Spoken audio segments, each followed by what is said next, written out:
قرض موقعی یه چیز بدیه که شما بری پول قرض کنی و با اون پول بری ماشین بخری. در واقع کریپتوهای دنیا که الان اومده کازینو رو برای همه سنا آزاد کرده. تو 50 سال اخیر سهیل دلار نسبت به تمام مسئولات اقتصاد 98% ارزشش از دست داده. مثل میمونه که بگی طلا گرونه، یه چیز دیگه طلایی میخرم، بعد دم ساحل میری یه چیز طلایی میاد. باریکلا. تو کل این دنیا شما هر چقدر قیمتش هم بره بالا نمیتونی بیشتر ازش تولید کنی بیت کوینه. سلام برابکس یوتیوب، سوال اقتصادی هستم. امروز با روزبه برابکس بیت کوین باز قوی. قبلا که باش صحبت میکردیم خیلی پولدار نبود، ولی از 2 سال پیش داره خیلی پولدار شده. چطوری روزبه؟ من هیچ کامنتی روی این افتتاح پادکست نمیذارم، فقط میگم که خیلی خوشحالم دوباره پیشتم.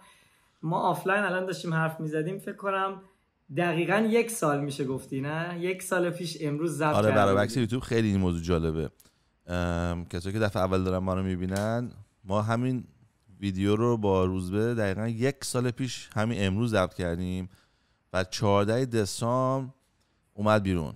اونایی که فکر می‌کنن واو این چه آدم خفنیه همه چی حواسش هست، اصلا اینطوری نیست. من فقط تو کل ویدیوهای پورتال یه ویدیو رو یادمه که کی ضبط شد، ویدیوی روزبه است. چرا؟ چون دسامبر 14 تولدمه. بعد دلم می‌خواست این ویدیو روز تولدم بیاد بیرون، چون ویدیویی بود که خیلی مهم بود و بدون اینکه سورپرایز بشم جز یکی از بدترین ویدیوها بود و کمترین ویو رو داشت، به خاطر اینکه آدما مریضی دارن به خودشون حال ندن. حالا چرا این داستان وجود داره رو من نمیفهمم. ببین من تا حالا یه بار نمیدم جلوتون بگم برین همستر رو بخرین کوین جمع کنین، یه بار تا بهتون نگفتم برین مثلا آوا کوین بگیرین، یه بار تا حالا بهتون نگفتم بیان تو کمپانی مشی عمدلی جدید اومده این قرار قوی بشه برین توی این، مثلا برین تو شاپیفای مثلا اینوست کنین. تمام ویدیوهای من هست، خدا رو شکر به خاطر این داستانی که این ویدیوها با تاریخ ضبط میشه. من 2 سال دارم این زرو میزنم که آقا برین S&P 500 پولتون رو بذارین، برین بیت کوین بخرین، برین طلا بخرین، پولتون رو 3 قسمت کنین، 50% بره S&P، 30% بره طلا، 20% بره بیت کوین. این تمام ویدیوهای من هست که اینو من 2 سال دارم زر میزنم. طلا 60-70% رفته بالا، S&P 500 60-70% رفته بالا، 30-40%، بیت کوین 100% رفته بالا. یعنی به حرف من گوش داده بودین، $100 گوش دادین توش، الان بالای $200,000 پول داشتین. و چرا خیلی‌ها گوش ندادن؟ چون دیوانه این. چون باباش اومد گفت نه بابا بیت کوین که بیت کوین نمیشه. چون حسن همسایه پایینمون گفتش که طلا که دیگه چقدر میخواد بره بالا. یا محسن آقا گفت که دیگه الان آمریکا که خودش بدبخته، الان یه کرش قرار بکنه، اصلا تو بیا و ببین 2008. خودتون انتخاب کنین کیه سورستون دیگه. واقعا 2 سال دارم زر من یک ناش اشتباه نیومده. چرا حرف من گوش نمیدین؟ واقعا منطق تخمیتون چیه؟ بنویسین تو این کامنت من بفهمم. بیت کوین که دیگه $3 میشه خرید. یکی میگه ما پول نداریم، یکی میگه ما ایران دسترسی نداریم به S&P 500. بیت کوین چه کونی دارین نمیتونین بخرین؟ طلا چه کونی دارین نمیتونین بخرین؟ هی ازم میپرسین حرفایی که میزنین برای خارج از ایران مهمه، تو ایران چیکار کنیم؟ خب تو ایران چرا نکردین؟ من الان کسی که واسه من کار میکنن همشون طلا خریدن، همشون دلار خریدن، همشون به من زنگ میزنن میگن سوال 10 میلیون شد 20 میلیون، 40 میلیون شد 70 میلیون. چرا من بیشتر مسیج ندارم از اینا؟ چه غلطی میکنین؟ روز به خودت فرمونه بگی من الان میزنم در دیوار میشونم. نه داری حرف دلمو میزنی، فقط من سعی میکنم تازگی یه ذره ملایم‌تر باشم، مخصوصا قیمت که میره بالا. قیمت که میره بالا بیشتر همه کنجکاو میشن. ببین یه خبر بد هست و یه خبر خوب هست. خب میخوام با خبر بد اول شروع کنیم. خبر بد اینه که هر کسی که به من و سهیل 1 سال پیش گوش نکرد کلی ضرر کرد یا کلی سودو از دست داد. اوکی؟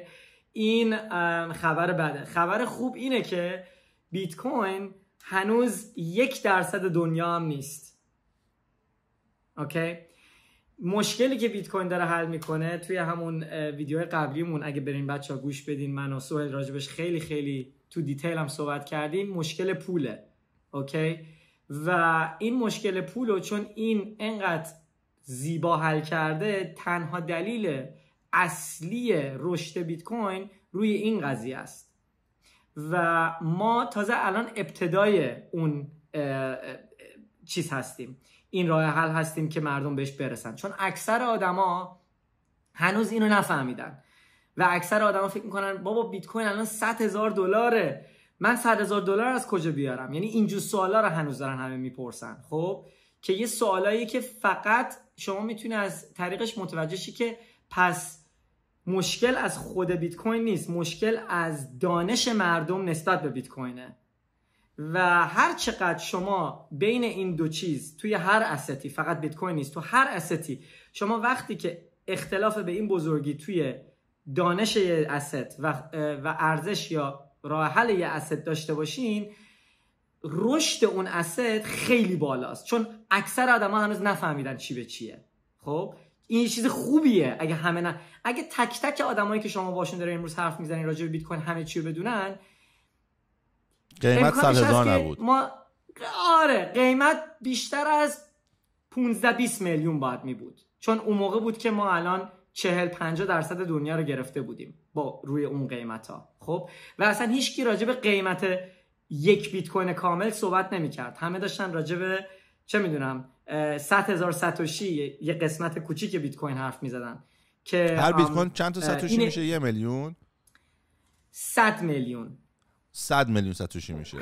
آره هر یک بیت کوین 100 میلیون ساتوشی داره و میشه گفت که اگر بیت کوین ببره در آینده مردم بیت کوین رو نخواهند شناخت، مردم فقط ساتوشی رو میشناسن. یعنی کسی بگه من بیت کوین دارم همه میچسن به دیوار.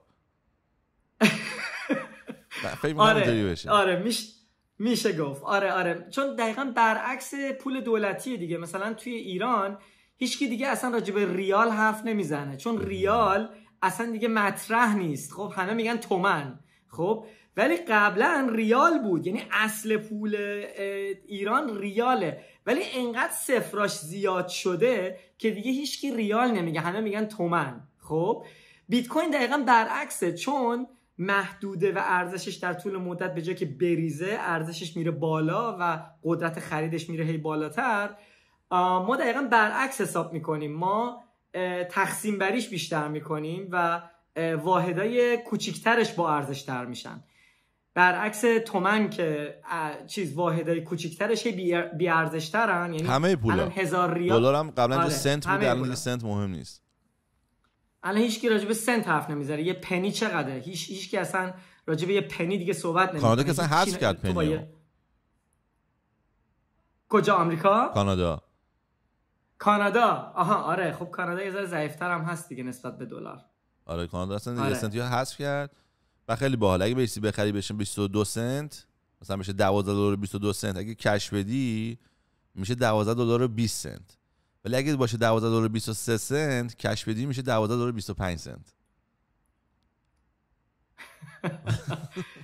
ببین توی دلار شما بیت کوین الان رسیده فکر کنم $120,000 نه؟ بیشتر 137 $140,000. آره بذار بهت بگم. واو. من که اکانتم 3 رقمی بالاست، یعنی مثلا 134 2000 اومده پایین. واو. دقیقاً 137 بود دیروز. میگم من الان تو بیت کوینم بالاست، طلام بالاست، استاکم بالاست و انقدر همشون بالان که حتی اگه اکانومی به یه دلیلی کرش بکنه، بگو جنگ جهانی بشه و اکانومی کرش بکنه، البته همیشه جنگ اکانومی رو قوی میکنه ولی حالا خارج از بحثه، میگم یه اتفاقی بذار بیفته، هیچ اکانت من دیگه نمیتونه منفی بشه، چون نمیتونه استاک مارکت یا 50% بیاد پایین، میدونی، میتونه 10% 20% بیاد پایین، اونم واردی خیلی دیوانه کننده است، ولی دیگه اتفاق اینجوری نمیتونه بیفته، چون تو S&P 500 که من همیشه میگم بخرین، توش کمپانی لواشک فروشی هست، کمپانی تفنگ فروشی هم هست.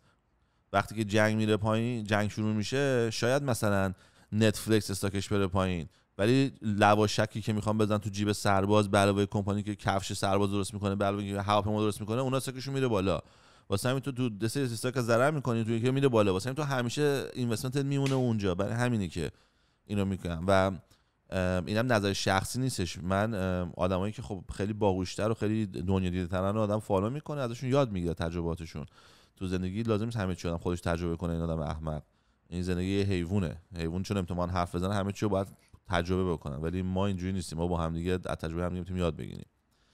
و آقای وارن بافت سال 2007 اومد به تمام کمپانیایی که پول مردم میگیرن باشون پولشون رو چک میکنن و نگه میدارن و بزرگ میکنن و اینوست میکنن و ما فلان بساریم، گفت آقا همتون شروورین، همتون دزدین. من یه دونه چالش میذارم، $1,000,000 یه حساب باز میکنیم، من 1,000,000 میذارم توش، میذارم توی S&P 500. شما هر غلطی میخواین بکنین، بفروشین بخرین، بفروشین بخرین. 10 سالم وقت میدیم. بعد از 10 سال ببینیم کی بالاتره. سال 2017 وارن بافت نسبت به تمام آدمایی که تو آمریکا و کانادا و استرالیا و فرانسه استاک میفروشن برد. هر کی اومد تو این چالش باهاش باخت، نتونست به اندازه‌ای که اون تو حسابش پول گذاشته بود تو 1,000,000. و وارن بافت سال 2007 یه اکانت باز کرد، $1,000,000 پول گذاشت توش، اکانتو بست. 2017 اکانت رو باز کرد ببینید چقدر توش. اون یکی هر روز صبح لباس پوشیدن رفتن سر کار، کت شلوار کافی خریدن، ماشین پارک کردن، رفتن بالا آسانسور نشستن با هم دیگه حرف زدن. فهمیدی چیز اومده داره اینو میزنه، ای آی اومده، او تسلا اینو خرید، او ایلان ماسک، او ترامپ. اینا از صبح تا شب با هم کار کردن. بعد از 10 سال یارو نشسته بود تو خونه‌اش داشت جوینتشو میزد و مثلا پنجره عقابا رو نگاه میکرد. اینا صبح شب سر کار بودن. بعد اونی که جوینت میزد و عقابا رو نگاه میکرد برد. خب ما همون کارو بکنیم دیگه. میدونی چی میگم؟ من نمیدونم چرا. ببین بیا راجع به این صحبت کنیم، چون خیلی این سخته واسه مردم، خیلی این سخته و که چرا اینجوریه. خب درک این قضیه از درک سیستم پولی دنیاست. خب شما وقتی که درک کنی که چرا قیمت سهاما و بیت کوین و طلا در طول مدت داره میره بالا و درک این که آیا طولانی مدت بهتره یا کوتاه مدت بهتره آدم خرید و فروش کنه، از این پیاده میشه که ببین پول باید بتونه ارزش هر چیزی که خرید و فروش میشه رو درست به بازار قیمت گذاری کنه. خب حالا منظور من چیه؟ مثلا خونه تو امروز 100 متره. خب ما مثلا متراژ استفاده میکنیم برای خونت. خب میگیم امروز 100 متره سهیل. خب عقده یار دیدی خونه من 120 متره. آره سال دیگه من میگم آقا خونت الان شده 120 متر. تو میگی مگه میشه 120 متر شده باشه؟ من متراژم میگن هنوز 100 متر. من میگم نه داداش من، ما متراژ رو عوض کردیم. خب پس یعنی چی؟ اون متراژ پول میشه. خب اون متراژ اونیه که پول حساب میشه و اون متراژ اون موقع یه متراژ خوبیه که عوض و بدل نشه. یکی نیاد بگه اون متراژ رو گنده کنه و کوچیک کنه. خب پس بنابراین این متراژ ما مشکل داره، فاسده توی اقتصادمون. خب دلار، حالا بعضیا بیشتر فاسدن، مثلا ارزهای ترکیه، ارزهای کوبا، تمام اینا بیشتر فاسدن، ولی میشه گفت تمام این ارزهای دولتی همشون فاسدن. خب پس به خاطر اینه که قیمتا نسبت به این متراژا میرن بالا. خونه تو هنوز امروز همون خونه است، هیچ فرقی نکرده، اصلا ارزشش باید بیاد پایین در طول مدت، چون تو داری ازش استفاده میکنی. لوله خونت ترکیده، سقف خونت استفاده شده ازش، خونت داره ازش یه محصوله، داری تو ازش استفاده میکنی. در طول مدت قیمت خونت باید بریزه. خب ولی قیمت خونه تو میره بالا نسبت به اون متراژ که بهش ما میگیم دلار. خب تو وقتی که اینو درک کنی یک بار، میای چی کار میکنی؟ میای میگه خب اگه اینطوره من چرا بیام صرفه جویی بکنم با این متراژ؟ چون اگه من بیام این متراژ رو نگه دارم در طول مدت، قدرت خریدم میریزه. همون خونه ای که سهیل توی زندگی میکنه اگه من بخوام 2 سال دیگه ازش بخرم، باید 20% بهش بیشتر بدم. پس چی؟ پس پول من داره ارزشش رو از دست میده در طول مدت. خب ولی درک این سخته سهیل. چرا؟ چون اینه که تو به یه ماهی بگی آقا تو الان توی آب آلوده ای، نمیفهمه که تو آب آلوده است، چون چون داخل آبه، داره آبو تنفس میکنه، سخته براش درک کردن این موضوع.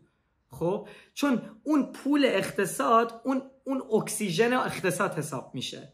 خب وقتی که این کلیک بکنه تو مغزت، تو میای چیکار میکنی؟ تو با همون پول میای یه چیزایی میخری که اینا نتونن تولید کنن، که اینا نتونن بیشتر ازش تولید کنن تا اون اقتصاد توش وجود داره. میای مثلا طلا میخری، میای مثلا سهام میخری، میای یه چیزی مثل بیت کوین میخری. خب و اینجوریه که میتونی از قدرت خریدت در طول مدت محافظت کنی که ازت دزدی نشه، چون این وسط داری یکی دزدی میکنه. چون آقا تو داری هر روز کارتو میکنی، هر روز داری زحمتتو میکشی، هر روز داری سعی میکنی به مقصد برسی و اون مقصد واسه خیلی‌ها یه خونه است. با یه خونه اوکی ان اکثر آدما. خب یه خونه تو زندگیشون بخرن اوکی ان، بیشتر از اینم نمیخوان. یه ذره هم پول میخوان بذارن کنار که مثلا چه میدونم 50-60 سالشون شد دیگه کار نکنن. خب اوکی ان. ولی تو اگه داخل سیستم به این هدف بخوای برسی، امکان نداره بهش بتونی برسی. چون داخل سیستم که هستی چی بهت یاد میدن؟ کار کن، صرفه جویی کن، پول قرض نگیر، قرض تو هر چیز زودتر پس بده، سرمایه گذاری ریسکی نکن، صرفه جویی کن. این قانونای اصلی که بهت یاد میدن تو سیستم میتریکس. میخوام چیزی واسه حرفت اضافه کنم. من با النا که آشنا شدم، داشتیم با هم دیگه تو ماشین میرفتیم، هم مثلا اولاش بود. بعد یهو به قول معروف النا خواست چوسی بیاد جلوی من. برگشت گفتش که میدونی من خونم فقط $10,000 دیگه مونده تا پیاف بشه. مثلا خونه‌ش هم مثلا معلومه که مثلا 2 میلیون میارزه. بعد یه لبخند زدم، گفتم چقدر احمق این تو شوهره. بعد یهو چشاش گرد شد، اومده بود در چوسی اومده بود تو، گفت یعنی چی؟ بهت میگم خونمون پیدافه، به من میگی احمق؟ گفتم آره خب برای چی پیدافه؟ به جای خونه تو پیداف باشه تو میتونی رو خونه بری 1,500,000 بگیری. اون موقع مثلا خونه مثلا 4 خوابه بود $500,000 $600,000. تو میتونی بری 3 تا خونه $600,000 بخری. اون خونه $600,000 مورگیجش هستش 22,400 تا $4,000 بستگی داره به بهره، بگو $4,000. نه همون خونه هم میتونی $4,000 اجاره بدی. پس تو میومدی به جای اینکه بگی من پیدافه، میتونی تو خونه بشینی که پیداف نبود، 3 تا خونه باش می‌خریدی، 3 تا خونه $12,000 به تو پول میدادن. پولی که تو در ماه به بانک میدادی که اون 3 تا خونه رو بخری $12,000 بود. تو $12,000 میدادی به بانک. بعد 10 سال دیگه 20 سال دیگه که خونه ها به وسیله کسی که توش دارن زندگی میکنن پیداف شد، تو 4 تا خونه داری و 4 تا خونه پیاف داری و 4 تا خونه پیاف خیلی بهتر از یه خونه پیافه. و چون تو احمق نیستی، وقتی اون خونه ها نصف پیاف بشه، 600 تاش بشه 300 تا و قیمت خونه 600 تا بشه 1 میلیون، تو میری از بانک $400 دیگه میگیری، از خونه دوم هم $400 تا میگیری، از خونه سوم هم $400 تا میگیری، بعد 1,200 داری، با اون خونه شده 1,200، بعد میری یه خونه دیگه میخری.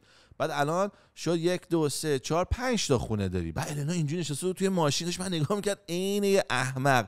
بعد میدونی اینجوری که من خونه $2 میلیون پیاف، من چون خاک بر سرت کنم که اگه تو یه دونه شوهر یا یه آدم با شور تو خونتون بود، شما صاحب 10 تا خونه بودین. چقدر شما گاوین. دقیقاً این مثال حرف شما. نه خیلی مثال خوبی زدی. میدونی چرا؟ چون اکثر آدما از قرض میترسن. سهیل میدونی از قرض میترسن، چون همیشه بهشون یاد داده شده از کودکی که اصلا یه حرف اشتباهی هم نیست، حرف درستیه. آقا قرض اصلا باید یه چیز بدی باشه.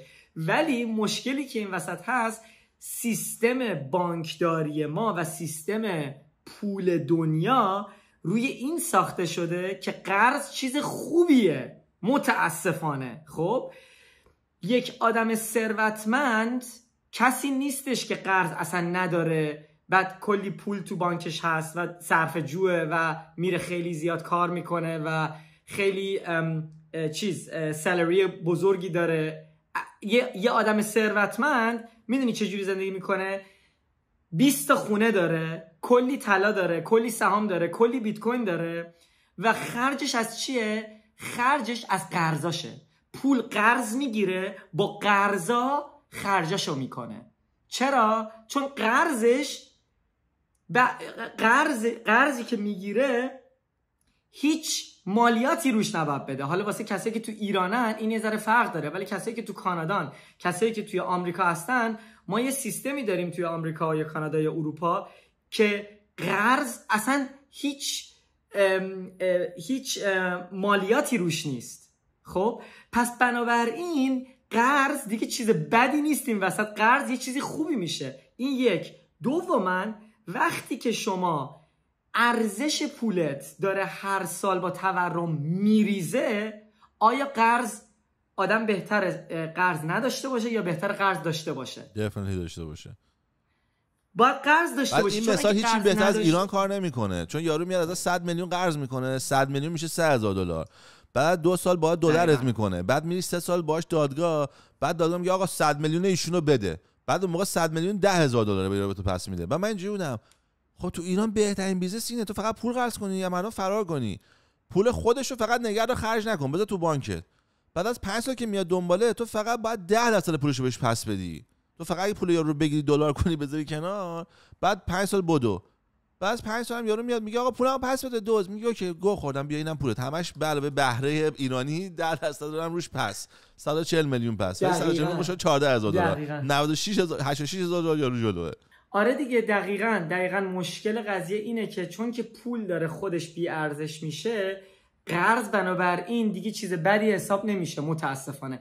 ولی این خیلی مهمه که اینم بگیم سهیل، قرض موقعی چیز بدیه که شما بری پول قرض کنی و با اون پول بری کیف بخری، بری ماشین بخری، بری یه چیزی بخری، بری یه چیزی بخری که ارزشش رو از دست میده در طول مدت. خب این کار احمقانه است. خب ولی تو وقتی که بری پول قرض کنی، خب من همیشه میگم قرض مثل آتیشه، یا تو میتونی کل خونه رو باش بسوزونی، کاملا نابود کنی خونه تو باهاش، یا میتونی باهاش یه کباب کوبیده درست کنی که همه لذتشو ببرن، خونه هم گرم کنی باهاش. دقیقاً آره اگه بلد باشی. خب اگه بلد باشی. چه مثال قشنگی. آره کسایی که پول دارن چیکار میکنن؟ وقتی که یه دونه خونه دارن، همون کسی که الان اسمش آوردی، همون کسی که فکر میکرد خیلی سمارته، اون شخص اگه خیلی هوشمند بود میومد همون خونه رو به قول تو مورگیجش میکرد یا میدادش به بانک، گرویی میذاش، میرفت باشه قرض میگرفت و با اون قرض میرفت بیت کوین میخرید، میرفت طلا میخرید، میرفت یه خونه دیگه میخرید. خب این داستان مال 2015 است، واسه همین 2015 بیت کوین بود $900. اگه کسی دوست داره حساب کن. خب تو حساب کن. ببین باید یه قرضی باشه که تو بتونی راحت من اینو فکر می‌کنم آدم‌ها علاقه داشته باشن بدونن. ببین النا اون موقع از 2 میلیون بگی 1,500,000 رو توی واقعا 3 روز میتونست از بانک بگیره. بعد بگو بیاد تای ریسک پذیری بود، میرفت همشو بیت کوین $1,000 هم می‌خرید. حالا درست اینکه راحت تر بشه میشه 1500 تا بیت کوین. 1500 تا بیت کوین ضرب در $135,000 که همین الان با هم دیدیم میشد 203 میلیون. آخش بد نیست. آره مایکرو استراتژی الان دقیقاً داره همین کارو میکنه. اینا دارن کلی به دلار پول قرض میگیرن و باهاش بیت کوین میخرن. خب که من به هر کسی توصیه نمیکنم، اینم واقعا باید بگیم، چون بعضی الان میان کردیت کارتشون رو برمی‌دارن، پول قرض میگیرن، با کردیت کارتشون میرن بیت کوین میخرن که واقعا کار احمقانه است. خب چون اون کردیت کارت به شما یه پولی قرض میده که اصلا سالم نیست اون قرض. خب اون قرض رو شما یه ماه بعد پس بدی، اگه یه ماه بعد پس ندی 11-12% باید بهره بدی دوش. بعد اگه اون بهره اونم دوباره پس بدی 11% بهره میاد رو اون. اصلا یه نوع قرض فاجعه است. اینجا 21% شما بتونی 21%. آره ولی اگه تو بیا یه پولی بتونی قرض بکنی از بانکت که بتونی راحت با درآمدی که داری ماهیانه، بدون ربط به اون چیزی که باش خریدی، بدون ربط به اون بیت کوینی که باش خریدی، طلایی که باش خریدی، هر چیزی که باش خریدی، خب اگه بتونی این پولی که قرض کردی رو با درآمد معمولیت ماهانه راحت پس بدی، به نظر من کار بسیار عاقلانه است. اگه بتونی 5 سال 10 سال راحت این پول رو پس بدی و باهاش به یه asset خیلی خیلی خیلی سالم و با آینده خوبی بخری. من همین کارو توی چیز که میرم، من داشتیم با هم حرف می‌زدیم، گفتی هر وقت زنگ میزنم مسافرتی، من یکم مسافرت جدید که شروع کردم میرم زیاد ویگاس میرم. بعد وقتی که شروع کردم رفتن، وقتی میرفتم دیگه همینجوری میشستم تو ماشین و میرفتم هواپیما، میرفتم اونجا، بعد میرفتم کارتام میزدم تو ATM، گفتم پول بده، بعد میرفتم بازی میکردم، میباختم، دوباره گفتم پول بده، بعد دوباره میباختم، کارتام دیگه پول نمیده، بعد میرفتم تو فردا. درسته این سیستم، گفتم اینجوری نمیشه، چه سیستم احمقانه ایه. رفتم $30,000 پول گرفتم از توی یک حسابم، گذاشتم توی حساب به اسم حساب قمار ویگاس. بعد این $30,000 رو برداشتم گذاشتم توی S&P 500. بعد بعد گفتم که هر وقت میخوام برم هر وقت میخوام برم آمریکا، میرم از این حسابه همونقدر S&P 500 که میخوامو میفروشم، کش میگیرم میرم. خب این پلن اولم بود. بعد یه آقایی باش آشنا شدم به اسم هادی، خیلی پسر خوبیه، و این به من گفتش که آره من گوگل کار میکنه. گفت من تو گوگل کار میکنم، سال اول اومدن به من استاک دادن، بعد من اومدم استاکامو فروختم، رفتم باش خونه خریدم. ولی احمقم. گفتم چرا؟ گفت اگه عاقل بودم میرفتم در علیه استاکام از بانک پول قرض میکردم، با پول قرض شده میرفتم خونه میخریدم. الان استاکام 10 برابر شده بود. الان مثلا اون 1 میلیونی که فروختم شده بود $10 میلیون. من که توی مثلا این 4 سال 5 سال که $10 میلیون پول سود نمیدادم، به بهره نمیدادم، واسه اون پول قرض میکردم. تهش میخواستم بدم $300,000 بود تو 10 سال. خب $9 میلیون جلو بودم. و اینه که به من گفت، من یهو گفتم راست میگه، چه پوینت جالبی میگه، همین حرف تو رو، ولی حالت احمقیت خودم یهو بهش رسیدم، نه که مثل تو واسم توضیح بده. گفتم که خب راست میگه، من برم به جای که برم از این پولمو بفروشم، جنسمو بفروشم پول کنم، میرم بانک پول قرض میکنم. پول قرض کردن که خیلی راحت تره. خلاصه 110 دادم، رفتم از بانک $6,000 پول قرض کردم بر علیه اون $30,000 و رفتم ویگاس. بعد از اون پول $3,000 باختم تو ویگاس و $3,000 واسم مونده. بعد که برگشتم حساب بانکیمو نگاه کردم، الان مثلا چه می‌دونم تقریبا 10-11 ماه شروع شده اینو نگاه کردم، S&P 500 اگه کسی دنبال میکنه تو 12 ماه گذشته 30% رفته بالا. این خیلی اصلا چیز رایجی نیست، ولی خب اتفاق میفته، برای اینکه بدهکار بود 2 سال قبل نرفته بود بالا. بعد 30% رفته بالا. خب 30% $30,000 میشه $9,000. من که تو حساب دیدم تو حساب $39,000 الان پوله. یعنی من الان میتونم با خودمون حسابه 6 تا بدم و هنوز $3,000 بالاتر باشم، $3,000 هم نقد دستمه، فقط به خاطر اینکه این سیستم استفاده کردم که با پول قرض کرده رفتم جلو. ولی روزی که استارت کردم پلن این بود که اوکی من 30 تا رو میذارم، انقدر ازش میکشم تا تموم بشه. ولی به خاطر اون موضوع حرف تو همین داستان گفتم چه احمقم، مثلا پول قرض شده رو میبرم ویگاس بازی میکنم، اگرم ببازم بهرهشو از تکسم کم میکنم تازه. ولی اینوستمنت ها ببازم بهرهشو که کم نمیکنه هیچی، تازه تکس هم میکنه، چون میگه تو رفتی $6,000 اینوستمنت رو فروختی آوردی تو زندگی، $6,000 به اینکامت اضافه میشه. دقیقاً. آره، ولی حالا واسه کسایی که بچه‌هایی که دارن از جاهای مختلف دنیا الان گوش میدن یا نگاه میکنن، حرف جالبی اول پادکست زدی، چون خیلی بهانه میارن میگن که آقا من دسترسی به S&P ندارم، من دسترسی حتی به طلا هم ندارم. آقا شما دسترسی به بیت کوین هر جای دنیا باشی میتونی داشته باشی و حمل و نقل میتونی با خودت بکنی. شما تنها چیزی که نیاز داری یه دستگاهی مثل اینه. خب یه دستگاهی مثل اینه، الان تو نمیبینی ولی دارم تو دوربین خودم نشون میدم واسه بعدن اینهاش، اینه که شما با 12 تا کلمه میتونی میلیون‌ها دلار با خودت حمل و نقل کنی هر جای دنیا میخوای بری. هیچ احد و ناسی نمیتونه پول شما رو دسترسی بهش داشته باشه و هیچکی نمیتونه این پول حتی تولید بکنه. خب این محدودیت بیت کوین واقعا چیز بی‌نظیریه.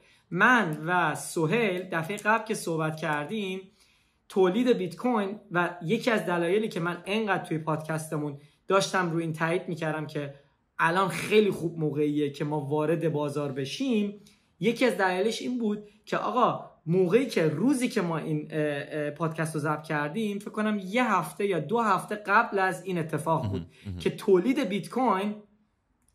بیت کوین هر 4 سال یه بار نصف میشه. یعنی محدودیتش میره بالاتر با این. خب و به خاطر اینکه این محدودتر میشه، حتی اگه درخواست بالا هم نره، که درخواست داره همینجوری میره بالا، ولی حتی اگه درخواست بالا هم نره، تقاضا بالا هم نره، جان میگه حتی بالا نره تولید کم میشه. تولید کم میشه، دقیقاً تولید کم میشه و به خاطر اینکه تولید کم میشه قیمت باید بره بالا. خب و به خاطر اینکه قیمت میره بالا، درخواستم میره بالا، چون مردم اکثر کسایی که میان بیت کوین رو میخرن، سایکولوژی اینه نمیان موقعی که بیت کوین داره میریزه رو بخرن، چون اکثر آدما درکش که نمیکنن. خب اکثر کسایی که میان بیت کوین رو میخرن اونان که وقتی که بیت کوین قیمتش میره بالا، متاسفانه، ولی همینه که هست، سایکولوژی بازار اینه. خب بعد این اتفاق هر 4 سال میفته و الان دوباره داره این اتفاق میفته. یکی از دلایل این که بیت کوین داره میره بالا اینه، تولیدش حدود 8 ماه 9 ماه پیش نصف شد. الان تمام پلیرهای بزرگ مثل بلک راک، فیدلیتی، تمام این ETF ها اومدن بیرون و شرکت های مثل الان مایکروسافت هم راجع به این دارن فکر میکنن که ما هم چرا نه بیت کوین بخریم. خب ولی مشکلی که تو بیت کوین هست اینه که آقا تولید یا تعداد بیت کوین هایی که وجود داره محدوده. شما بیای الان یه سهام بخری تو بازار، مثلا بری سهام اپل رو بخری، اپل میتونه با یه SEC فایلینگ تعداد سهاماشو ببره بالا، بیشتر سهام تولید کنه.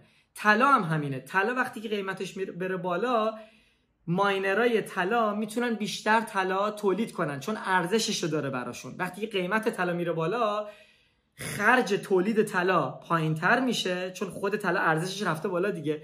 بعد فایده داره که ماینرها برن و بیشتر طلا از زیر زمین پیدا کنن.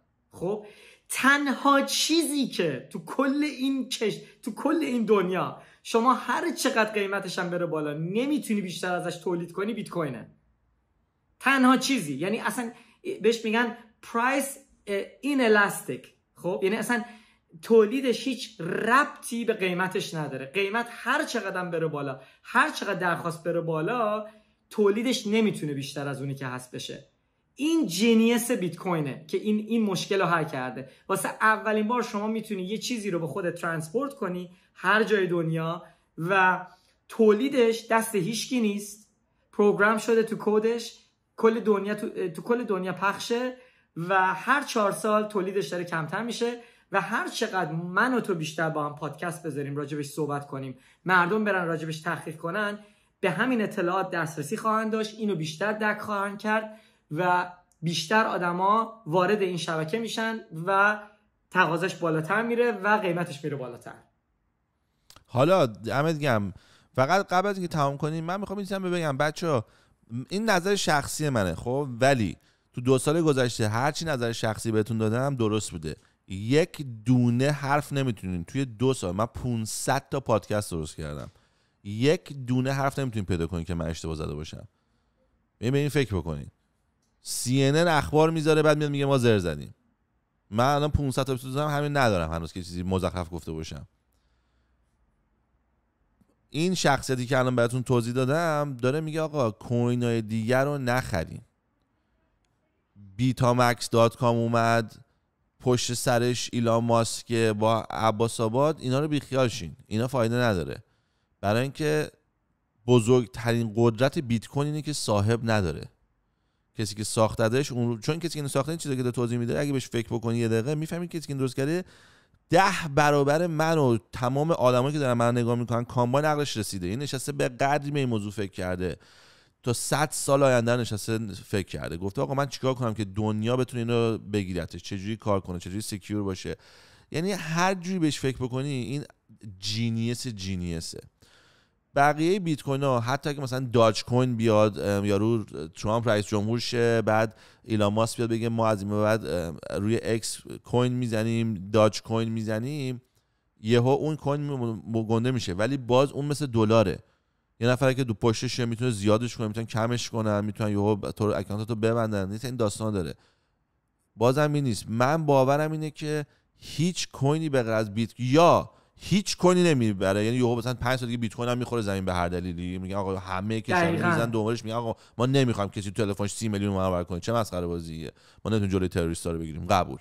همشون هم میخوابن زمین، یا همشون میخوابن زمین بغیر از بیت کوین. و وقتی این اتفاق بیفته بیت کوین کارنسی و پول دنیا رو هم میخوابونه زمین. یعنی روزی که بیت کوین ببره همه کریپتوها یعنی بردن بیت کوین مساویه با اینکه دلار و یورو از بین بره دیگه. اگه دلار و یورو از بین بره betamax.com چه مادر سگی که بخواد بمونه، آوا کوین کدوم مادر سگی که بخواد بمونه. اینا فقط یه آدم باهوش دزدن که اومدن از آدمای چاغال دارن سوء استفاده میکنن. یه سری چاغالان باید ببرن. اون کسی که سر وقت درست میاد و پولشو درست میذاره، بعد $1000 میذاره، فرض بلند میشه $500,000 هست، اون اتفاق میفته. ولی با همون منطق کسی هم هست میره کازینو پولشو میذاره روی $1000 میذاره روی 14 روی رولت، بعد 14 میفته. همون آدم دوباره پولشو نمیذاره رو 14، همون آدم فرار میکنه. پس کسی که خودش این کاری کرده برده پولش هم داره دوباره نمیکنه، این چی داره به تو میگه؟ این داره میگه آقا چون آوردم شانس آوردم، باور نمیشه شانس آوردم، فرار کنم تا چونم نذاشتن. این داستان تو همین بیت کوین هم هست. در واقع کریپتوهای دنیا که الان اومده کازینو رو برای همه سنا آزاد کرده. یه بچه 14 ساله میتونه بره به نظرش آوا کوین بخره، بعد $1000 میشه $5000 و فکر میکنه بیگ شات، فکر میکنه کار خفنی کرده. هیچ گوی نخوری، تو فقط کازینو بازی کردی، شانسی هم روز درست رفتی درو. همین اتفاق افتاد، خاصی نبوده. چون رفیق زد عمود زد میلیونر شد هیچ معنی نداره. مثل اینه که من تمام زندگیمو ببازم چون یکی از دوستای من لاتاری خریده $5 میلیون برده. یا من روزی که چند وقت پیش وگاس بودم یه یارو داشته میرفته طرف هتل، طرف فرودگاه، منتظر تاکسی بوده. تو اون فاصله که منتظر تاکسی بوده، یعنی بره تاکسیشو بگیره، $500 میذاره توی ماشین، 10 دست $50 بازی میکنه، دست هفتم $90 میلیون میبره. این معنیش نیستش که دیگه من کازینو نرم یا اینکه من دیگه فقط برم کازینو $50 بازی کنم. این هیچ تأثیری تو زندگی من نباید داشته باشه.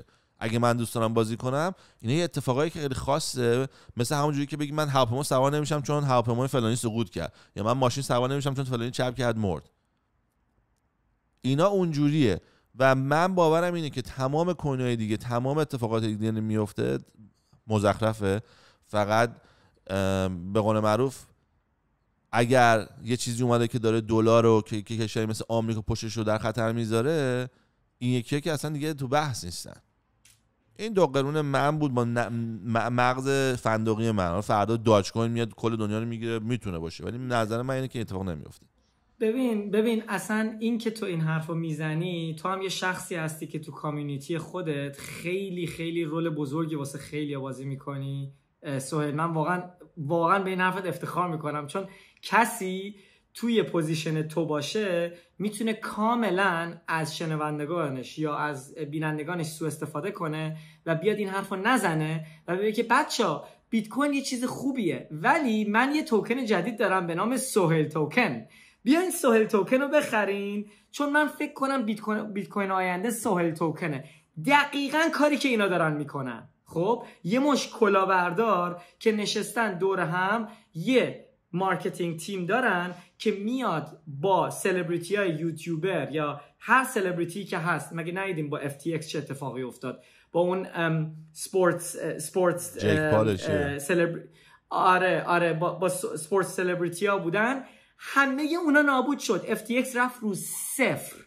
خب و مشکلی که این وسط هست یا درکی که هر کسی که هست که داره گوش میده و بکنه اینه که پول یک کانسپتی توش هست که به انگلیسی میشه، باید ترجمه کنیم به فارسی، من نمیدونم دقیقاً چجوری میگن به فارسی، ولی به انگلیسی میشه winner take all game. خب یعنی یه بازیه پول که نمیتونه در طول مدت منطقی باشه که چند تا پولای مختلف همزمان پرقدرت بشن. چرا؟ چون توی اقتصاد اصلا هر کسی که توی اقتصاد داره تجارت میکنه، همه در طول مدت میخوان برسن به یه ارز. خب همه دوست دارن با یه ارز با هم معامله کنن. دلیل این که مردم میان مثلا با هم رو دلار چیز میکنن، معامله میکنن، اینه که اکثر آدما رو دلار دارن معامله میکنن. خب یه دونه ایرانی مجبور بیاد یه معامله دلاری بکنه، یا مثلا یه اماراتی یا یه سعودی، به خاطر اینکه یارو از چین مجبور بیاد با دلار چیز کنه، چون اونم از دلار داره خرید میکنه. خب پس پول میشه یه شبکه، خب که وقتی که اعتماد توی اون شبکه هست و تا موقعی که توکن اون شبکه، خب که میشه USD، توکن شبکه دلار، بهش ما میگیم USD. خب تا موقعی که اعتماد روی اون هست و اون شبکه اکثر تعداد آدما توش باشن، همه میخوان روی اون واحد بمونن، روی اون ارز بمونن، تا موقعی که یه ارزی بیاد که بهتر از اون باشه. از چه دیدی؟ از دید نایابی، از دید حمل و نقلی، از دید سنسورشیپ، از تمام دیدایی که ما راجع به بیت کوین حرف میزنیم. خب طلا قدرتش رو نسبت به دلار به خاطر این از دست داد چون حمل و نقلش سخت بود. خب دولت آمریکا اومد گفت آقا ما دلار رو میاریم، شما دیگه مشکل نداری، نباید طلاتو بذاری توی کشتی بیاره از این کشور به اون کشور. به خاطر این طلا که ما امروز بهش میگیم دلار، از همون طلا دلار، به خاطر این بازی رو باخت طلا. خب حالا من نمیخوام بگم فردا بیت کوین دلار رو میشکنه و ما همه با بیت کوین به هم دیگه معامله میکنیم. فقط میخوام اینو بگم که در طول مدت هرچی بیشتر مردم اینو درک کنن، میان به سمت اون پولی که هیچ کس پشتش نباشه. دقیقا حرفی که الان سهیل زد. تو میخوای یه چیزی باشه که غیر مرکزی باشه. تو نمیخوای به دولت آمریکا اعتماد کنی، بعد میخوای بیای به یه دونه فاوندر توکن چینی که معلوم نیست کدوم قبرستونی خونشه اعتماد کنی. تمام این توکنایی که هستن، حتی خود ایتریوم، اصلا معلوم نیست فاوندراشون کجان و اکثر توکن‌ها دست اوناست و کنترل شبکه اکثرش دست اوناست. ما نمیدونیم کجان، اصلا ما نمیدونیم چیکار میتونن بکنن فردا. خب یا مثلا این شبکه ترون یا شبکه تمام این آدا، تمام اینا یه عده خیلی ریز پشتش هستن و کل این شبکه رو دارن میتونن کنترل بکنن و کنترل میکنن. خب و ببخشید من میشناسم کسیو که تو این کار هست و تمام فکر و ذکرشون اینه که اون پولی که خودشون دارن، میگه اکثر پول ازشون آب کنن. یعنی یارو وایساده میگه ببین الان 100 میلیون تا از این توکن آوا دارم، مثلا خودش درست کرده، حالا مثلا میگیم سهیل 100 میلیون تا از توکن سهیل دارم، قیمت توکنم الان تو مارکت از $5. یعنی در واقع من 500 میلیون دلار دارم، ولی اگه من بیشتر از 5000 تا 10000 تا 1 میلیون تا هر چقدر بفروشم، قیمت از $5 میاد میرسه به 10 سنت. واسه همین $5 که میشه $6 میفروشه تا قیمت رو بکنه $5 که دوباره ول میکنه. یعنی تمام فکر و ذکرش اینه که این پوله رو از دست این آدمای اولاغ که اومدن تو پروژه گذاشتن بکشه بیرون، بکه فلان ننتون بره. باریکلا. بعد بازی این چیه سهیل؟ خیلی از این آدما سمارتن و اینی که منو داریم درش حرف میزنم میدونن، ولی به جای اینکه بیان راجبش صحبت کنن و مردمو ادوکییت کنن و به مردم اینو یاد بدن، میان مردمو اسکم میکنن و با پول مردم میرن بیت کوین میخرن. اینجوری بیت کویناشونو بیشتر میکنن. فهمیدی؟ تمام این کریپتو اینوستورایی که این کارا رو میکنن این بازی رو شناختن، میدونن بازی این قضیه اینه که کی بیشتر بیت کوین میتونه جمع کنه. خب و در طول مدت اگه تو بیای، من میخوام همه این کارو بکنن. بچه‌ها هر کسی که داره گوش میده بره یه چارت مثلا خود چه میدونم ایتریوم بعد از بیت کوین بزرگترین توکنه. خب شما بیا ایتریوم رو نسبت به دلار نگاه نکن، نسبت به بیت کوین نگاه کن. خب به جایی که بری توی تریدینگ ویو بزنی ETH USD، بزن ETH BTC. خب قیمت نسبت به بیت کوین رو نگاه کن. در 4 سال گذشته قیمتش رو نگاه کن چه ریختیه. اینجوریه، فقط داره میریزه. خب کوتاه مدت هم میگه نه بابا روز به هفته پیش ایتریوم 20% رفت بالا، واقعا 20% رفت بالا. خب تو اولا از کجا میخواستی بدونی این 20% میره بالا؟ خب دوما کی میخوای بیای بیرون از ایتریوم؟ این سوال منه. من وقتی که بیت کوین میخرم میدونم که تا ابد میتونم بیت کوینمو نگه دارم. تو اگه ایتریوم تو بخری تا کی میتونی نگرش داری؟ میدونی؟ اگزیتت کیه؟ صاحبش مغازه رو ببنده. آره، مشکل اینه که تو یه اگزیت پلان لازم داری. هر چیزی که غیر از بیت کوین بخری باید یه پلان، یه برنامه بریزی که من کی این توکن رو بفروشم و این کی این مشکله، این اکسپایری مشکله. باید سعی کنی رو چارت رو بخونی و با این یوتیوبرایی که هستن که همه رو دارن اسکم میکنن سعی کنی وقتی که به قیمت بالا رسید اونجا رو دقیقاً پیش بینی کنی و بفروشی که همون گمبلینگ میشه دیگه. هیچ فرقی با کازینو نداره، هیچ فرقی. حداقل من میرم کازینو میدونم که دارم قمار بازی میکنم، ولی اینجا مردم دارن کلاهبرداری ازشون میشه. خب باید بتونی اون نقطه رو پیدا کنی. میخوام اینم بگم چون این کلاهبرداری گفتی، یه پوینت هم من بگم، چون من پشت صحنه رو خیلی چیزا رو میبینم که دنیای معمولی نمیبینه. حالا یکی از شانس‌های لایف منه.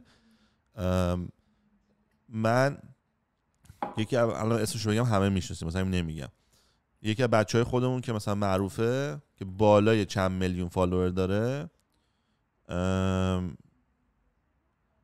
به خاطر اینکه یه شب شام ببرتش بیرون ستوری گذاشت که بچه‌ها این فلان کوینم اومده خیلی باحاله، اینو که بچه‌ای که میخوان پول در بیارن بزنن. این کوینی که ایشون گفت اون روز $2 بود، الان 10 سنته. خب یعنی از $3 رسیدیم به 10 سنت، یعنی هر کسی $3 گذاشت توش بهش 10 سنت امروز میتونه داشته باشه. اگه شروع کنی بفروشن اولی تو 10 سنت میخرن، بعد تو 9 سنت میخرن، یعنی اینجوری هم میریزه. اینقدرم به قول معروف لغزنده و شکننده است. یعنی اینجوری نیستش که یارو میاد میرسه به 5 میلیون بعد میاد به فلان. به جون مادرم ببین یه رستوران هست اینجا استیک داره، استیکش مثلا گوشت فلان $500-600 خوردی؟ نه حاجی نزدم. اگه شب هستی ببرمت؟ واقعا؟ آره مهمون من. آره بریم داشتی. بعد 2 ساعت بعد دادا من یه کمپانی دارم توش از این چیزا میفروشم، میشه یه دونه استوری بذاری یه دو تا واسه ما کمک بکنه؟ ضرر که واسه که نداره، به خدا ما هم خوبیم و میخوایم پول درست کنیم. اون هم یارو میگه اوکی یه استوری گذاشته، چون اگه استوری نذاری میشه شامشو نخوره. سر یه دونه شام یه استوری میذاره واسه یه بالای 5 میلیون نفر اینو ببینن که بیان فلان کوین رو بخر. بعد اون کوین الان به گوهه. این لول هم هست کسی که میاد تبلیغ میکنه. یعنی بفهمین اینا رو، چیزی که شما نمیبینید. فکر میکنید مثلا یارو شرف داره میشه، نه یارو تو فلانی استیک خوردی، نه بیا بریم. ببین یه تبلیغ میذاری آقا در این لول، به این ریلکسی اینجوری، بعد آدما پولاشو میتونن ببازن. اصلا تو سایکل قبلی خیلیا خونه هاشون رو از دست دادن، خیلیا اومدن پول قرض کردن و رفتن لونا خریدن. نمیدونم لونا رو دیدی چی شد یا نه؟ رفتن اصلا نگاه نمیکنم. آره اصلا نگاه نکنی بهتره. ولی خیلیا کل ثروت زندگیشون رو از دست، خیلی هم خودکشی کردن به خاطر این قضیه، چون اصلا نابود شد زندگی ها. خیلیا نابود شدن به خاطر این کلاهبردارا. ولی متاسفانه باز دوباره مردم میافتن تو این هچل و باز دوباره مردم میان این توکن ها رو میخرن و باز دوباره این دوباره از اول شروع میشه متاسفانه. به خاطر همین یک کوین جدید داریم به اسم روزبه و سهیل. برید فردا بخرید، پریسیلش هم الان هست.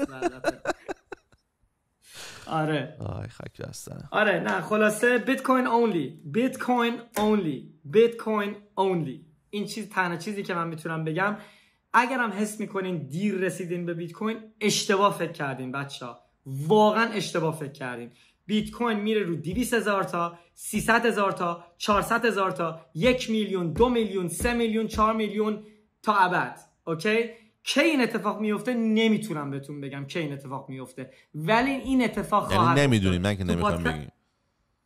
آره نمیدونیم، دقیقاً من نمیدونم، ولی میدونم که این اتفاق باید بیفته و این دلیلش هم تو پادکست اولم برین گوش بدیم، با صهیب گفتم، چون سقف تو تولید دلار نیست. اینا باید بیشتر دلار تولید کنن به خاطر قرضایی که دارن و بنابراین به خاطر اینکه قرض انقدر هست و باید بیشتر پول تولید بشه یا دلار تولید بشه، قیمت بیت کوین به خاطر نایاب بودنش در طول مدت فقط بالاتر و بالاتر خواهد رفت. و به خاطر اینکه ما تازه ابتدای کاریم، به خاطر اینکه بیت کوین 1% دنیا را نگرفته، هنوز شما زودین به این. هنوز اکثر مردم میرن با پولشون خونه میخرن، میرن با پولشون سهام میخرن، میرن با پولشون، من نمیگم اشتباستا اینا رو خریدن، ولی فقط میخوام بهت بگم اکثر پولا هنوز اونجاست. خب ولی وقتی که مردم شیرفهم بشن که آقا یه استی وجود داره که من حمل و نقلش برام ساده است، هر جای دنیا میتونم با یه یو اس پی استیک با خودم ببرمش و اصلا نباید به هیچ دولتی اعتماد کنم، به هیچ مالیاتی نباید توجه کنم، به هیچ کس و احد و ناسی نباید اعتماد کنم، واسه چی بیام یه خونه بخرم؟ خب کسی که مولتی میلیاردره میاد وقتی که خونه دهمشو بخره 2 بار بعد فکر میکنه من بیام خونه دهمو بخرم یا با همون پول بیام بیت کوین بخرم. متوجه هستی؟ تو به این آدما باید فکر کنی، نه به دنیای خودت. تو همیشه اگه سرمایه گذار خوب هستی نمیای به دید دنیای خودت توجه کنی، میای به دنیای اون مولتی میلیاردر نگاه بکنی که مشکل اون چیه و اون با پولش میاد چی کار میکنه. یک مولتی میلیاردر روسی که از پوتین میترسه که خونشو بیاد فردا پوتین زیراب بزنه یا دولت جنگ شروع کنه، اون میاد پولشو تو چی بکنه. متوجه هستی؟ باید به این توجه کنی اگه سرمایه گذاری خوب بکنی، اگه میخوای سرمایه گذار خوب باشی. نه بیای به این بگی که آقا نه بابا بیت کوین که الان رو $100,000 من میام یه توکنی میخرم که 10 سنته. خب I'm sorry you're not gonna make it. You're not gonna make it. مثل میمونه که بگی طلا گرونه یه چیز دیگه طلایی میخرم، بعد دم ساحل میرسی طلایی میاد.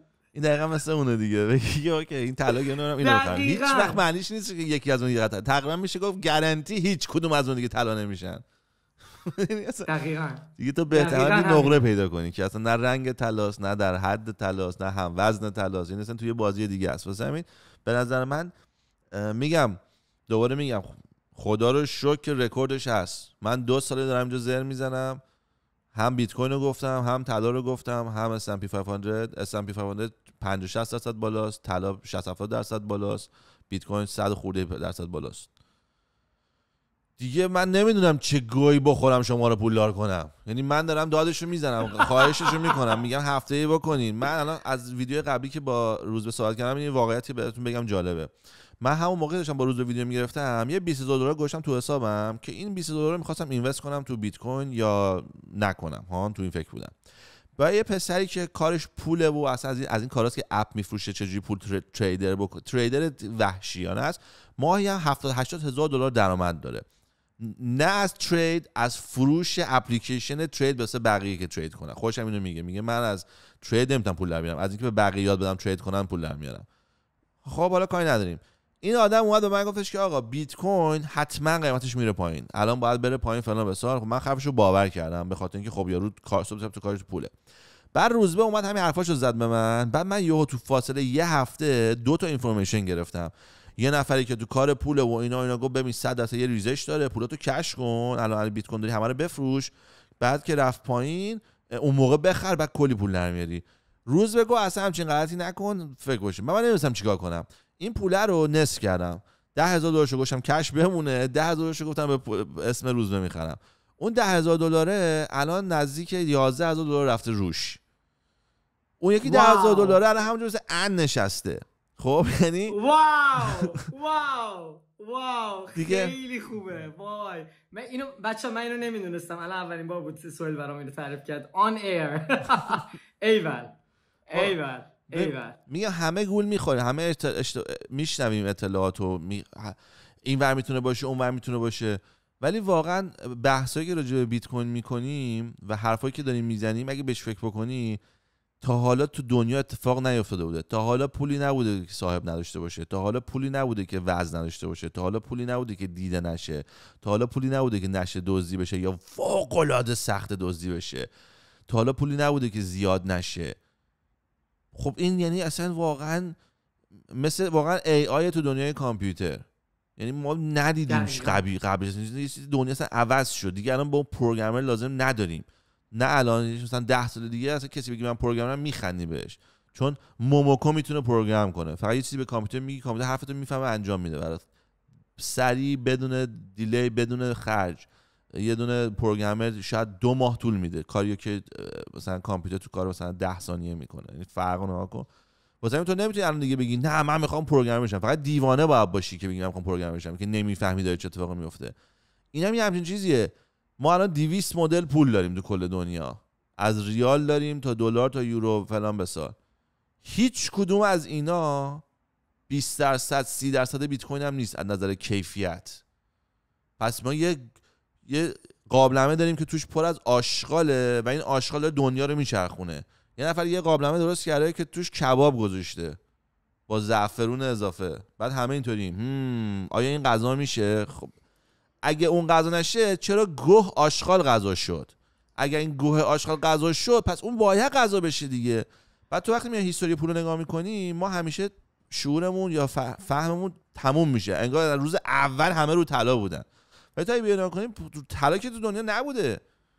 قبل از چیز با چی پول بوده؟ صدف دم آب هست، اون پول بوده. یعنی دم ساحل صدف می‌بینیم پول پیدا کرده بودی. دقیقاً. خب الان دقیقاً یکی صدف جمع کنه احمقانه نیست؟ یه نفر بگه طلا اومده بهتره بگه نه بابا صدف الان من یا نمک. بعد نمک بود. خیلی اتفاقای تو نگاه کنی پول چیزای متفاوت بوده که پول بوده تا میرسه به طلا و طلا به خاطر حمل و نقل تبدیل میشه به کاغذ که کاغذ وصل بوده به طلا که نیکسن میاد اینو ور میداره دیگه الان وصل نیست به طلا و به خاطر این قدم این کاغذ باز از بین بره چون کاغذ تنها قدرتی که داشت این بود که پشتش طلا بود. الان چون پشتش هیچی نیست تا یه زمانی تو میتونی مردم رو گول بزنی با مزخرفه کاغذ به دست مردم. حالا زمانش چقدر الان فعلا شده 55 سال. بگو بین 55 سال تا 100 سال طول داره تا مردم بفهمن که آقا چرا بریم ما داریم با کاغذ این ور میکنیم وقتی میتونیم بیت کوین رو بکنیم، وقتی که صاحب نداره، وقتی که پولم نمیره پایین.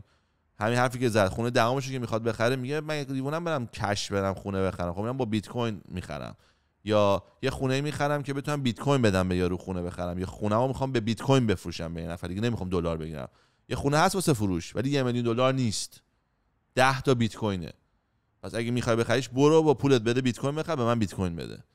این اتفاق و 5 سال دیگه 10 بیت کوین نیست ولی 5 بیت کوینه و 5 سال بعدش 2 بیت کوینه و 5 سال بعدش 1 بیت کوینه. همون خونه الان تو همون خونه دقیقاً. یعنی به جایی که همه چی گرونتر بشه همه چی ارزونتر میشه وقتی که تو بیای روی استاندارد بیت کوین. حتی اگه پرداختم با بیت کوین نکنی اصلا مهم نیست، شما اصلا پرداختو با بیت کوین نکن. چون خیلی الان میگن بابا من که خونه رو نمیتونم با بیت کوین بخرم. درسته، شما خونه رو با طلا مگه میتونی بخری؟ خونه رو مگه با سهام S&P میتونی بخری؟ این حرف احمقانه است. خب چرا؟ چون پول 2 مشکل رو حل میکنه. یکی از مشکلاش پرداخته، یعنی تو باید بتونی با پول پرداخت کنی در طول مدت. ولی این ته قضیه است. اول باید پول بتونه محافظت از قدرت خرید شما در طول مدت بکنه. مشکل اصلی که پول باید حل کنه اینه که الان پولای امروز ما الان خیلی خوب سهیل با زبون خودش خیلی قشنگ توضیح داد. حالا من میام از این مخلوطی که اون آشغالایی که الان انداخت تو سطل بهترین رو در میارم و مثال میذارم براتون. بهترینشون دلار آمریکاست. خب تو 50 سال اخیر سهیل دلار نسبت به تمام محصولات اقتصاد 98% ارزشش رو از دست داده. 98%. یعنی شما 50 سال پیش یه بیگ مک می‌خریدی 98% ارزان‌تر از امروز بود. اوکی؟ یعنی این بهترینشه. تازه این بهترین ارزه نسبت به تمام ارزهای دیگه، از همه بهتره. بعد شما تو ایران میگی آقا من دلار نگه می‌دارم، دلار ارزشش نسبت به تومان میره بالا، فکر می‌کنی یه کار خیلی نابغه‌ای الان دلار داری نگه می‌داری. خب که کوتاه مدت شاید اگه ارزش پولت انقدر بد باشه که کوتاه مدت حتی یک کار عاقلانه‌ای باشه. مثلا بعضی از کشورها هستن ارزش پول در 2 ماه هم میریزه. خب 20% یهو ارزش میریزه. خب واسه اینجور موقع دلار خوبه. خب ولی در عرض 1 سال 2 سال 3 سال 4 سال دلار هم داره ارزشش میریزه آقا. و بیت کوین اومده دقیقاً این مشکل رو حل کرده. بالاخره تو میتونی هر جای دنیا باشی، ایرانی باشی، افغانی باشی، آفریقایی باشی، هر اسم و فامیلی داشته باشی، حتی آدم نباشی، ربات باشی، هر چی باشی میتونی بیت کوین داشته باشی. هیچ اسم، فامیل، سن مهم نیست. هر لولی تو زندگی داشته باشی به هیچ کسی نباید اعتماد کنی و به هیچ کسی هم نباید ثابت کنی که ارزش داشتن یه حسابو داری یا نداری، چون ایرانی‌ها خیلی مشکل تو دنیا دارن. خب یعنی این دسترسی رو به همه دنیا بالاخره داده که به نظر من یه قایق نجاته واسه خیلیا. یعنی من ببین الان سهیل تو یکی هستی که من خیلی وقت دارم با حرف میزنم، ولی تو تنها کسی نیستی. یه مثال دیگه بزنم، یکی از دوستامون توی رستوران ما کار میکنه، گارسونه، بیچاره گارسون خیلی معمولیه، خیلی درآمد معمولی هم داره. من از 3 سال پیش به این گفتم داداش من، تو خواهش میکنم دست به هیچ کوین دیگه ای نزن، فقط بیت کوین بخر و ماهی 200 یورو از درآمدت بکن تو بیت کوین و بریز توی این والتت. اوکی؟ میتونی به حرف من گوش بدی یا نه؟ فقط این کارو بکن، هیچ کار دیگه ای نکن. گفت چشم، من به حرفت گوش میدم. خب این به حرف من گوش کرد. الان 2 هفته پیش به من زنگ زد، گفت روز به تو زندگی منو از این رو به اون رو کردی. یعنی من الان ثروتی که تونستم تو این 3 سال در بیارم، من الان میتونم واسه بابام تو ترکیه، خب تو آلمان ولی کار میکنه پیش رستوران ما، من الان میتونم واسه بابام یه ماشین بخرم. رفت الان پریروز واسه باباش یه ماشین خرید با درآمد چند درقاست، خیلی کما. یعنی میدونی منظورم چیه؟ یعنی به هر کسی این قضیه میتونه کمک کنه اگه اینو درک کنه کسی. و استراتژی همون استراتژی که الان سهیل گفت، استراتژی خیلی ساده مثل آقای وارن بافت.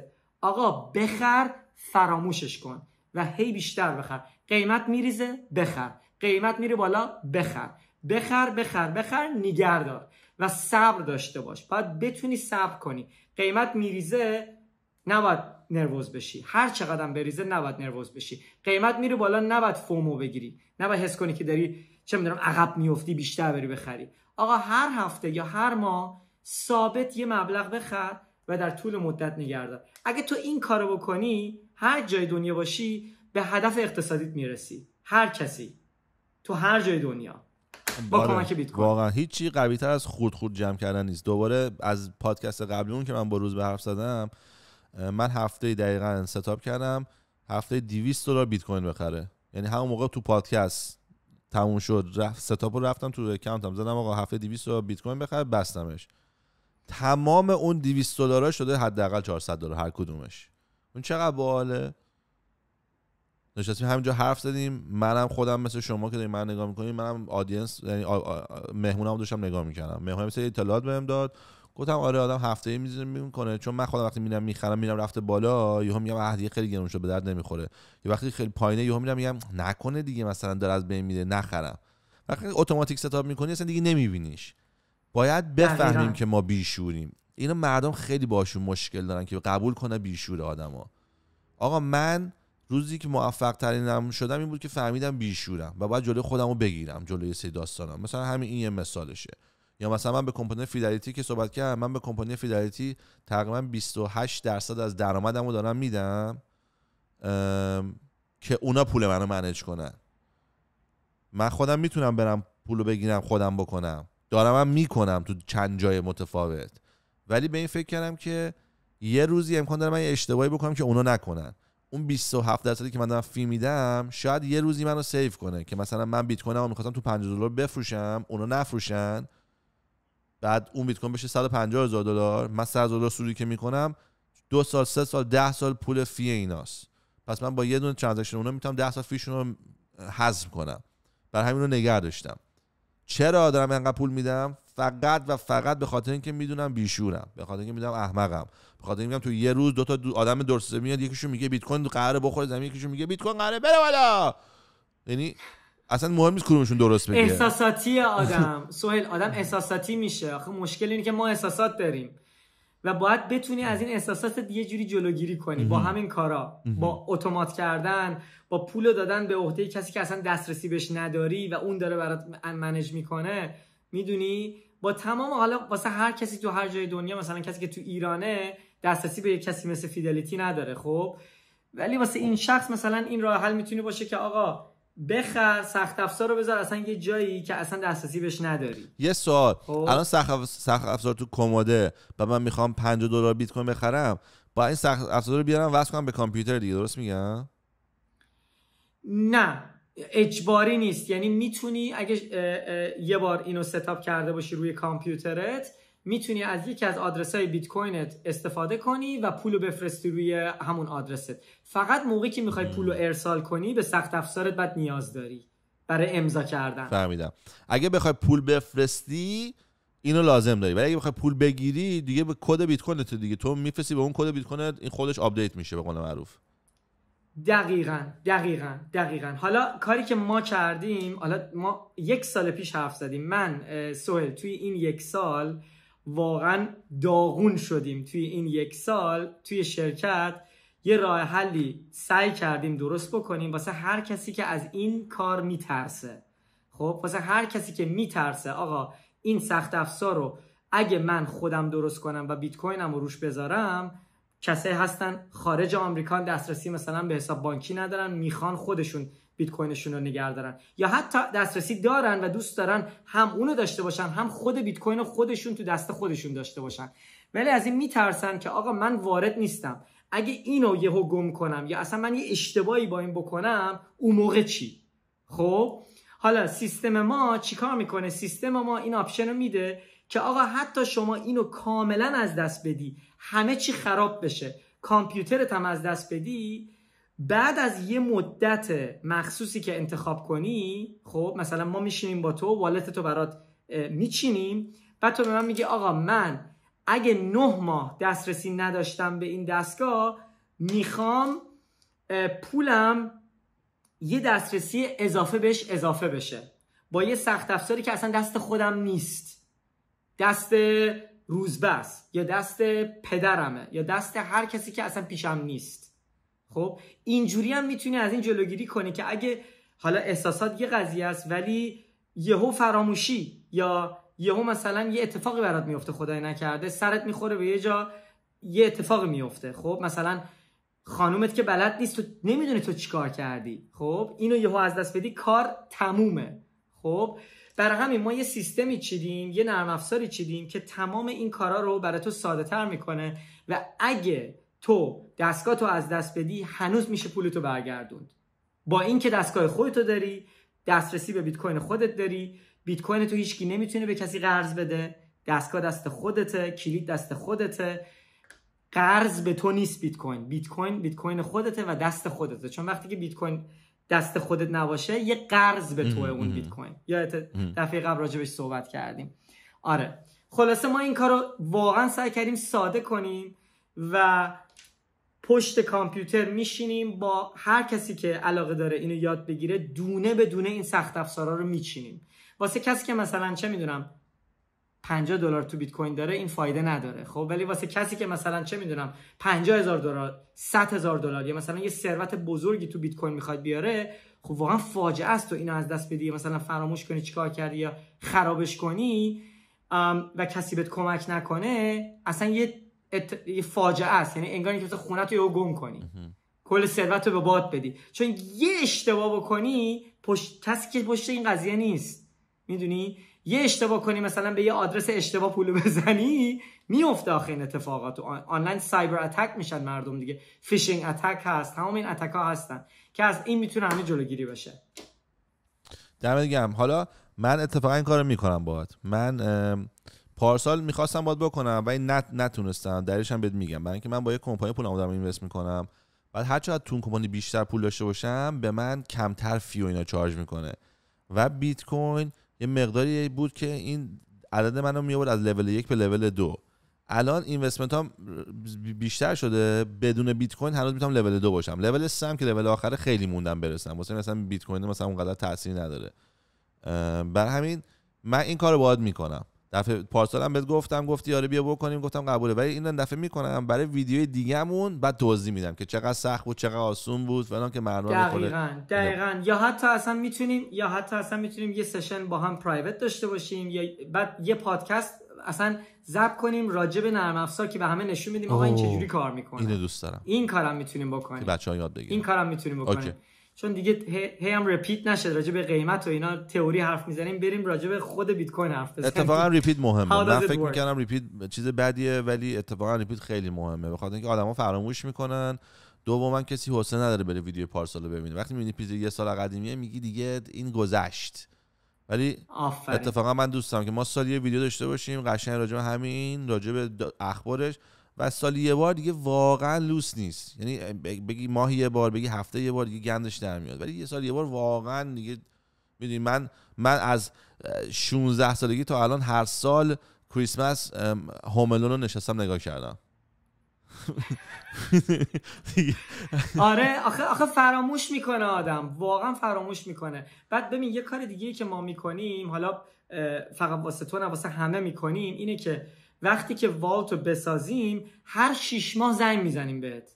هر 6 ماه زنگ میزنیم بهت، دوباره باهات ستاپ رو مرور میکنیم، دوباره با هم میشینیم یه دونه ترانزکشن تست انجام میدیم که یادت نره آقا ستاپ تو اینه، این دستگاه این کارو میکنه، اون دستگاه این کارو میکنه، چون مردم واقعا یادشون میره. بعد آقا بیت کوین تو باید بخری واسه 5 سال 10 سال 20 سال، میدونی؟ بعد تو 5 سال 10 سال خیلی آدم چیز فراموش میکنه.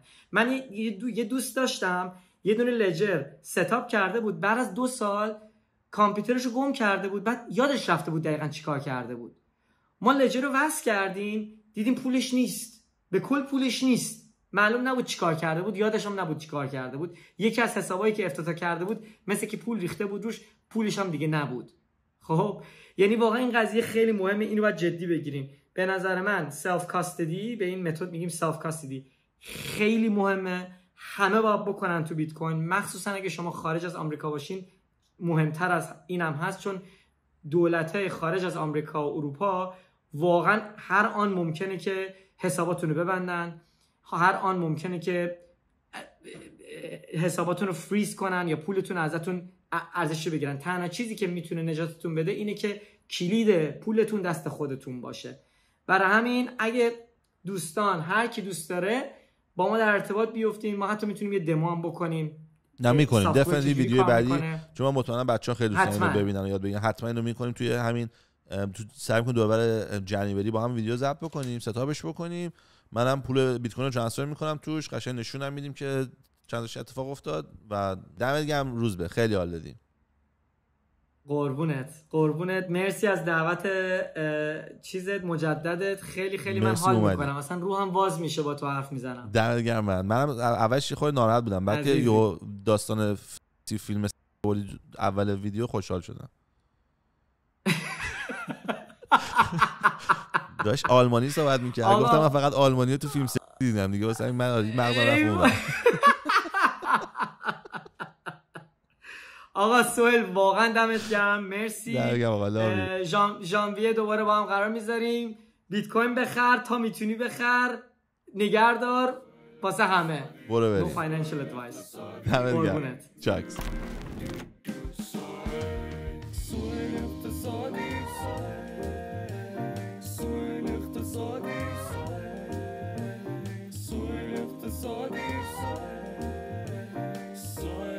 Saudi